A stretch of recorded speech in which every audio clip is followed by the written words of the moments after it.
Hi again, Mark Rivera, UK Gaming Media Network. We're back with Richard Denning talking about another prototype that he's got for his game. Richard, over to you.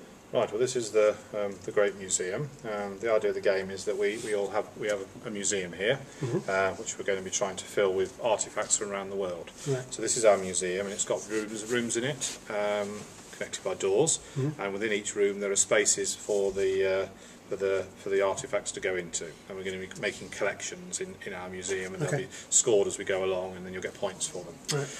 So the way the game is played is played in a number of turns, and each turn everyone will have a go and do things, but every so often we'll have an actual exhibition turn when we all rate our museums, and that'll happen a certain number of times in the game. You'll get points for your museum, which will also drive money, which you then use to expand your museum further and further, and then at the end of it we'll score up and see who did best.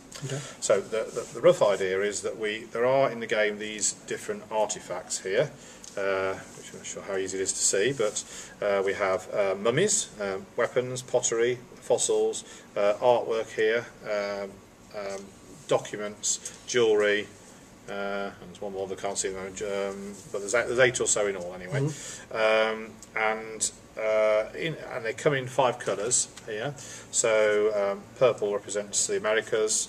We've got Asia, Europe, Oceania, and Africa. So one of the things we'll be doing in the game is we'll be collecting together what we call regional exhibitions, which can be one of each type of object. So within a regional exhibition I can't duplicate types of objects. So I can have a fossil and a pottery and a whatever and so on.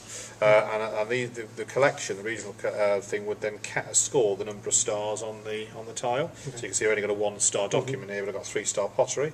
So in the game, one of the things you're on the lookout for is, can I get better ones? So hopefully they're all 3 stars if you can manage to do that. But basically that's one thing. They're called regional exhibitions, and you can have 5 of those. You could have green one and red one and so on, one for each continent. The other thing we will be trying to do in the game is we will be trying to complete these special exhibitions, which we have some cards here, and in the game you can declare at any given time you can have a couple. We've got these 2 slots here for a couple of special exhibitions running. And you declare these. Once you declared them, if you don't manage to complete them, rather like Ticket to Ride, they will actually score against you. But any you've got in your hand, you don't have to worry about. But you make it at a certain point in the game. You say, we're going to come into a museum near you. The Peking Mountain relics will be shown. And to complete this particular exhibition, I would need 3 blue fossil cards. So I'll be on the lookout for 3 blue fossils. Once I've done that, they'll go into a room. So this will be the Peking one.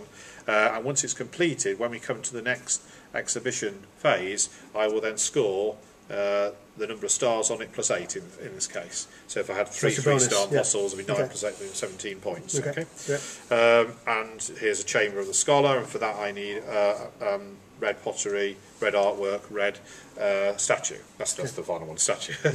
So, and when they're completed, you turn them over, and they give you an extra bonus at the end of the game. So each one has like plus 4 points on the back, and you turn these over, and at the end of the game. So one of the good things you do is you're trying to crank through these as many as you can, because they sort of add up.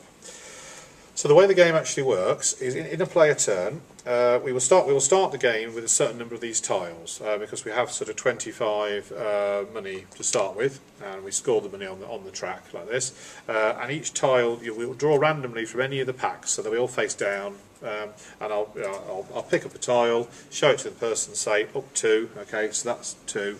Put it in my museum. The next player draws a tile, so that's a 3. So their points go down by 3, and so on, until we've spent up to 15 coins. And so you'll start with a number of tiles. Then in the game, you can do, in a player turn, they can do 2 board actions, 1 card action, and 1 declaration action. Board actions are starting an expedition.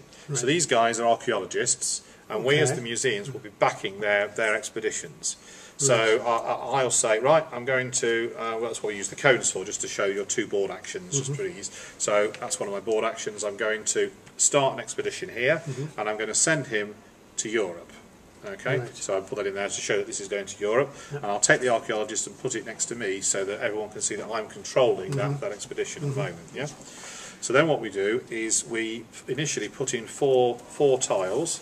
1, 2, 3, 4, drawn randomly from the relevant colour, which is, I've got the colour wrong here, of course, but do like that. They're the same colour, yeah. 4 tiles, and then I have a quick look at it, and I think, am I happy with that? I've spent 4 coins, so I just put my place down 4, and I can, if I want to, increase my support for this expedition right now as part of the same action.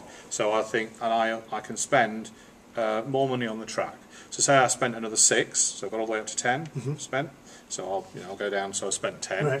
And you see these on the track. There are these little red dice symbols. Yeah. Every time I go through one of those red dice symbols, I roll this dice, and this dice will give us between 1 and 3, and possibly 0 if I'm unlucky, extra tiles that'll get added. Oh. If it comes up a red, then they go down, face down.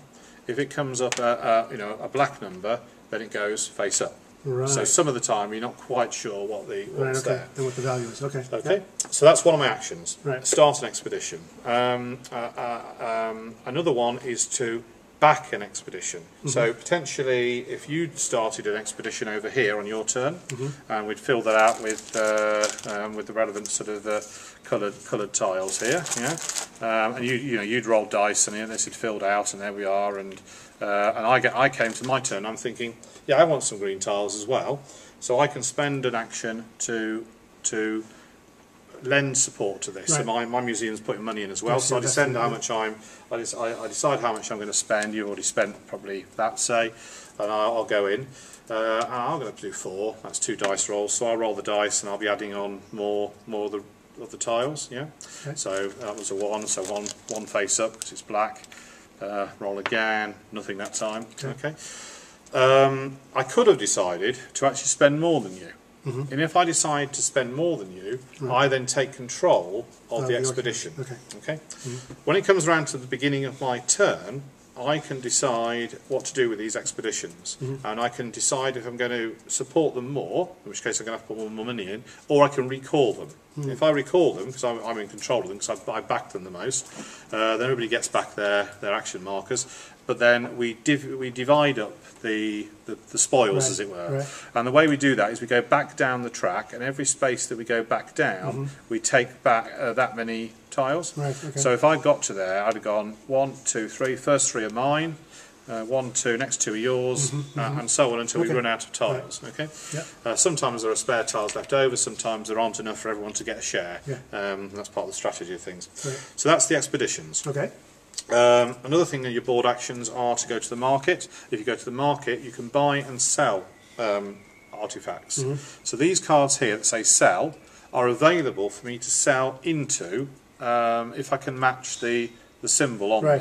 Right. This is a multicoloured jewellery, so jewellery from anywhere can be sold into there. This is a red jewellery. Right. Yeah. Yep. This is any green tile. Okay. Yeah.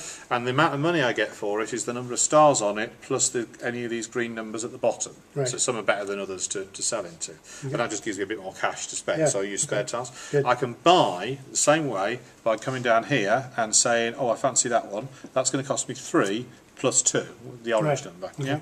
And I can buy that into my museum. So going into the market gives you I can buy, sell, buy, sell for that same action. Yeah. Okay.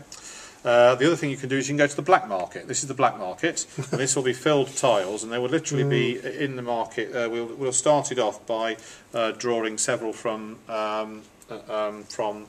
all the bags, and we've got a bag called the black market bag, and 6 of these tiles will get dropped on the thing, and some will land face down, and some will land face up. So it'll fill out, say like that. Right, yeah? Right. And I can go in and say I'm going to roll the dice this many times. Right. Okay. When I roll the dice, the number that comes up is how many tiles I can take for 1 each. So they're quite cheap, but if, when I roll the dice, it comes up a 0, I've been caught by the authorities, doing dodgy dealing, in which case I have to take one of these -5 penalty point things, or pay 5 coins to bribe the authorities. So if I commit to 3, I've got to roll the dice 3 times, even if I got what I wanted from the start. And obviously, as you buy stuff, it gets replenished from the black market thing. Okay. Now, the other catch is that stays in there until my next turn. And on your turn, if you decide to go in there as well, you roll the dice, and if it comes up a naught for you, I might get caught as well. So you know, you potentially, the authorities find evidence that my it's much doings. risk, but So much there's risk, reward but potential. it's cheap. But it's a cheap way of getting lots of coins quickly. Those essentially are the board actions. Okay. The card actions are I can, for 2 coins, I can take 2 of these face down cards from any one of the decks, look at them, choose one of them to keep in my hand, and the other one goes face up in front of me. I'll explain that in a moment. So I could either take them from the expeditions or the action cards. Or for 2 coins, I could buy 1 face-up card, which obviously is in front of me and everyone can see those. Or for 2 coins, I can buy any face-up discarded card that was in front of somebody else, like I just did then. Okay. So everyone else can think, oh, actually, I fancy that one. So I'll pay 2 for that. That's essentially the card actions. You can the action cards, by the way, are things that give you extra little powers in the game. So this enables you to sell 2 tiles at the same time rather than 1. Sell action. You can change tiles around. You can score an artifact as if it was 1 more point worth, and so on. And there are also a lot of little extra things that give people little benefits in the game. That's the card actions. The final thing was the declaration action, and we do that by saying, coming to a museum near you, Peaking Manic relics will be coming up, and you can announce one of those a turn. And once it's announced, you can then start collecting the tiles for it in a room. And you can only score for it if it's been announced. But once it's been announced, if you don't get it, if you don't complete it at the end, then the points count against you. So there's a bit of a risk. And that's really about it. Once we score up, we do that by scoring the stars per regional bit. And we also score these things, and some of those action cards give you bonus points. And that gives you money and points on the track as well, which obviously the game win. So what's your time frame to have this published? Well, it's we're still in the sort of testing stage. So I'm thinking about next year sometime, probably. So perhaps maybe UK Expo launch. Possibly, maybe. One or 2. We'll see how it gets. And time limits and age? Well, it's only a 12+ game. It's an adult game. There's quite a bit of complexity involved in it, and we're just trying to get the game lengths down at the moment. When we played it now with 4 people who know what they're doing, it's a 4-player game. We get through the four exhibitions. The 4-player game should be in about 2 hours and 10 minutes or so. So it's not a short game. But that still needs a bit of refining. That. Great. Richard, thank you very much. So you've had a preview here of 2 of Richard's games. Mark Rivera from UK Expo.